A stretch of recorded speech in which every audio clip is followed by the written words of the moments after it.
Let's finally talk about Elder Scrolls 6 again, because for the longest time, this game honestly felt more like a meme than an actual video game. We got the teaser all the way back in 2018, 8 years ago. That's wild to say that. Everybody lost their minds for about a week, and then Bethesda basically disappeared into the void for years, while Skyrim somehow got ported 17 more times to 18 more platforms, if that's even possible. But now in 2026, we've got real movement. We've got developer comments, we've got inside chatter, we've got actual production updates where you can actually start piecing together what this game is probably becoming. It's not a release date yet, not gameplay yet, not a trailer yet, but for the first time in a long time, Elder Scrolls 6 actually feels real again instead of just theoretical. Welcome to the channel, everybody. Jimmy or Chaos. We're going to cover all the new updates, leaks, rumors, confirmed, everything. And yes, I read every single comment on every single video. Now, honestly, the biggest headline of all. The game has clearly shifted from existing on paper to something Bethesda is deep in production as you and me are hanging out together right now. That matters, because a lot of people forget how early that original teaser was. When Bethesda revealed, they revealed it at, I think it was E3 2018. The game was in pre-production. Todd Howard even admitted later they mainly announced it because fans were demanding reassurance that Elder Scrolls wasn't dead after Skyrim and Fallout took over the studio for years. But what you could have done there, Todd, is just said, hey, Elder Scrolls 6 isn't dead. We're definitely figuring it out. But whatever. Everybody treated that teaser like development was fully underway. It was not. Starfield was the main priority. Now, we fast forward to where we are right now, and the language coming from Bethesda is completely different. Pete Hines confirmed the game moved beyond pre-production after Starfield wrapped up, which was a while ago, and Bethesda themselves said they're already playing early builds, and that was back in 2024 during the Elder Scrolls anniversary celebration. That's good news. That's exciting news. Then late 2025 and early this year, and suddenly Todd Howard starts talking about major internal playtests, the majority of the studio now being on Elder Scrolls 6 and the game progressing very well internally. Those aren't discard comments. That's the kind of talk you hear when a studio is fully shifted into active production mode, and I think fans needed to hear that after Starfield. Because whether people love Starfield, whether you hated it, whether you landed somewhere in the middle, you can let me know in the comments. It changed the conversation around Bethesda. For years, Bethesda basically had this untouchable reputation in RPGs. Oblivion, Fallout 3, Skyrim, these games defined generations. Then Fallout 76 happened. Then Starfield launched with a very split reception. Suddenly, people started wondering Bethesda still had the magic sauce. So hearing Todd Howard recently say Elder Scrolls 6 is intentionally returning to a more classic Bethesda RPG style, that might be the most important thing I update you guys on today.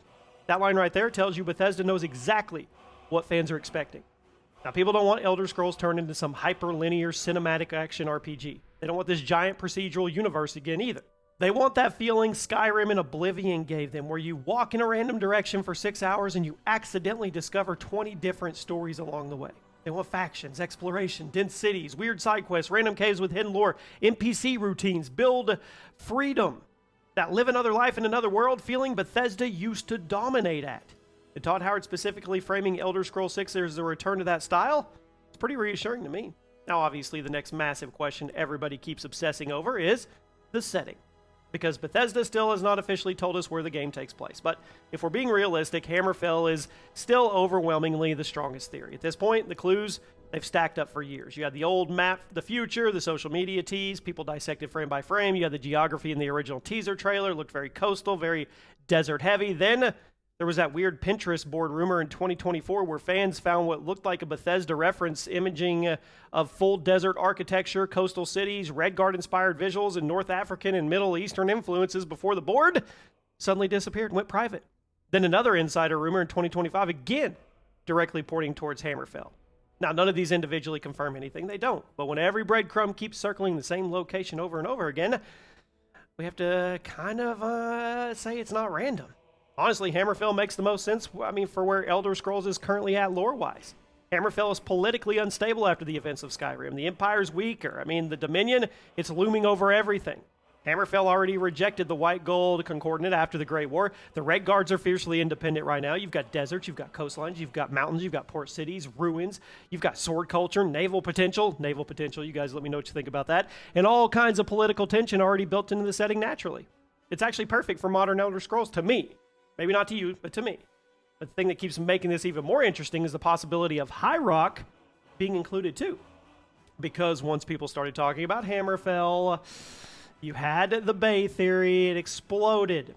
If you know Elder Scrolls lore, That opens up a completely different level of scale. High Rock brings Breton kingdoms in, city-state politics, castles, noble families, merchant conflicts, night culture, just a much more medieval European fantasy vibe to contrast Hammerfell's desert regions. So if Bethesda combines both provinces around the Bay Area, suddenly you have one of the most diverse Elder Scrolls maps we've ever seen. And honestly, that is where all these naval rumors keep coming from, and it kind of makes them believable. I want to be very careful here because this is where the internet goes completely insane and my comment section just goes to war. There is a lot of rumors floating around about Elder Scrolls 6 mechanics. Naval combat, shipbuilding, underwater exploration, fortress building, dragons returning, massive city counts, island exploration, settlement systems, all kinds of stuff.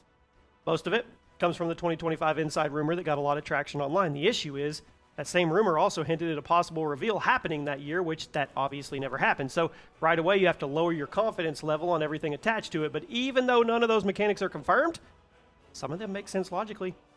If the game really is centered around Hammerfell in the Bay, ships are not a crazy, impossible idea. Bethesda already experimented heavily with ship systems in Starfield. Ship customization already exists in some form technically inside Bethesda's design philosophy right now. So the idea of adapting some of that technology into fantasy naval travel doesn't sound far-fetched to me. Same with the settlement mechanics. People forget. Fallout 4 settlement system was something Bethesda invested a massive amount of time into. They clearly like the idea of player ownership and building systems. So hearing rumors about fortress building or village systems inside Elder Scrolls 6 doesn't automatically sound fake either. It sounds like something Bethesda probably at least experimented with internally, at least. I mean, the difference is experimentation versus confirmed final mechanics, which we don't have. That's where the story around it is right now. There's a lot that sounds plausible. Very little official proven. And one thing that does sound increasingly real is the technical side of the project. Todd Howard recently confirmed the game is using the Creation Engine 3, not Unreal Engine like a lot of people kept begging for online. And honestly, I think the funniest part about the internet's obsession with Bethesda abandoning Creation is that Bethesda clearly never seriously considered it. People hear Creation Engine and instantly panic because they associate it with bugs and loading screens. But Bethesda's entire RPG identity is built around systems interacting with each other dynamically. NPC schedules, item persistence, quest scripting, physics interaction, all of it. All that stuff is deeply tied into how Bethesda builds games. So if they switch to Unreal, it would basically mean rebuilding their entire workflow from scratch. And according to Todd himself, the transition into Creation Engine 3 has apparently gone much smoother than Starfield's did. That might actually be one of the most important behind-the-scenes updates we've gotten. Because if there's one thing that kills giant RPGs, it's unstable development pipelines. If your team can't constantly play builds, can't test them, can't add content, and keep systems functioning, development becomes a nightmare. And Howard specifically mentioned that Elder Scrolls 6 builds are staying more consistently playable during development than Starfield did, which, to me, is another positive. And then, finally, the release window. Everybody wants to know the same thing. When are we going to play this game? And honestly, I need everybody to calm down about 2026. There's no way it's not happening. No way at all. Not after Todd said the game is still a long way off in late 2025. Not after the studio only recently shifted the majority of the staff onto the project. And definitely not after the overall tone of the recent interviews. Sounds like the game is deep in active production. Yeah, it's not entering full final marketing mode. So could they do a shorter reveal to release cycle? Sure. They're not going to, though. I think 2028 is the sweet spot. I don't think 2027 is even an option. I think if everything goes well, we could see Elder Scrolls 6 in 2028. So let me know what you guys think. A lot out there. I want you guys to process it, and I'll be in the comments.